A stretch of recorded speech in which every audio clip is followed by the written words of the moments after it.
This lecture is for GCE O levels, the topography of Pakistan, voiced by Daiyam. So, the definition of topography is the study and description of the surface features of land, which include both natural and artificial features. There are 7 major natural topographical regions: the northern mountains, the western mountains, the Balochistan Plateau, Potohar Plateau, Indus Plain, deserts, coastal areas, Indus Plain, Upper Indus Plain, and Lower Indus Plain. Okay. There are 3 major ranges in the northern mountains, which are the Karakoram, the Hindu Kush, and the Himalayas.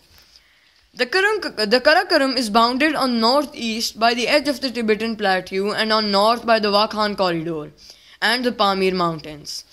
The south boundary of Karakoram is by river Indus, Shyok, and Gilgit. So now we will be studying about the features. It is mainly present in north of Pakistan. Average altitude is 6,000 meters. Ranges increases height from south to north. There are steep slopes, narrow valleys, gorges, snowfields, hanging valleys, alluvial, thin soil, alpine and coniferous trees. Landslide precipitation is high. Cold winters are present here, and there are the 3 major glaciers present here are Biafo, Baltoro, and Baltura. K2 is also located here, which is the 2nd highest mountain of the world. The Himalayas. Himalaya means the home of snow. Tallest peak of the Himalaya is always capped with snow. We all know about it, Mount Everest. And the features are: it is located in Asia, stretches from Nepal, Bhutan, China, and Pakistan, and of course India. Small parts of Afghanistan are also covered by the Himalayas. The length of Himalayas is approximately 2,500 kilometers, and the northwest border is by Hindu Kush and north by the Karakoram. Average altitude here is 4,000 meters in Pakistan. Himalayas is then divided into 3 ranges, which is Sivaliks. Sivaliks consist of Magla hills and everywhere, like Kala Chitta Pahads, hills and everything. And then there is Lower Himalayas, Central Himalayas. Average altitude of Sivaliks are 600 to 1,200 meters. Lower Himalayas have 1,800 to 4,500 meters. Central Himalayas have 6,000 meters. Naga Parbat has 8,126 meters.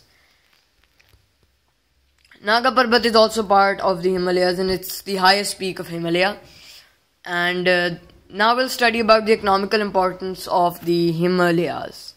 Okay, so the economical importance is that the permanent reservoir is water, and Karakoram highway connects to trade routes. A source of valuable income is fruits, minerals, timbers, chemicals. Scientific beauty promotes tourist resorts.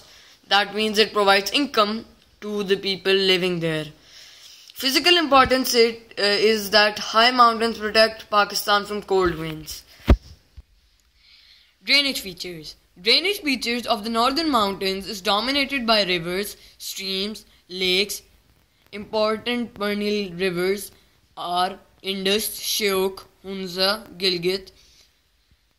Seasonal streams become active during the summers due to the melting of glaciers, as we all know. Most of the rivers here flow north to south, as I have drawn a picture here. That water is flowing. There's rain on the top of the mountain, and then it comes down to the rivers. Then water flows swiftly through the steep slopes, making rapids and waterfalls. Water flows through gentle slopes. The rivers flow smoothly and split into braided channels, and then deposit braided bars. All these key terms, please look them up, because they are the most important keywords in geography if you want to score an Ace plus in your O-level exam. Fast flowing rivers do deep erosion, cut ravines, bluff and gorges, and of course valleys. While flowing through the mountains, rivers and streams create meandering and interlock spurs. Rivers are fed by melting snow, glaciers, and occasional rainfall. Seasonal rivers deposit alluvial fans on the foothills of rugged mountains. Okay, what is alluvial fans? Just a quick description. Alluvial fans are like fresh alluvial or sand that is very nutritious for farming. Okay, so many lakes feed rivers. Example, Saiful Maluk. We have Satpara, Gupis, and Pandar. High volume in summers, low volume in winters. High volume in summers is equal to temperature is high, melting of snow, more rainfall, high evaporation rate.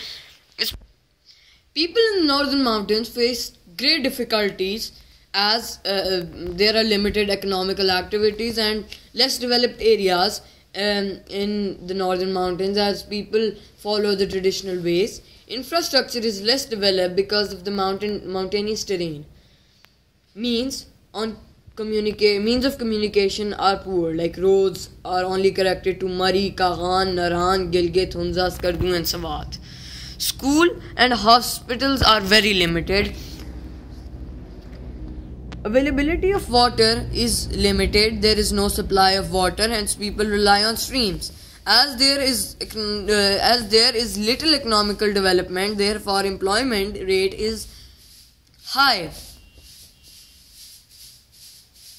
Oh, sorry about that. That's not high. Unemployment rate is high. Problems faced by people.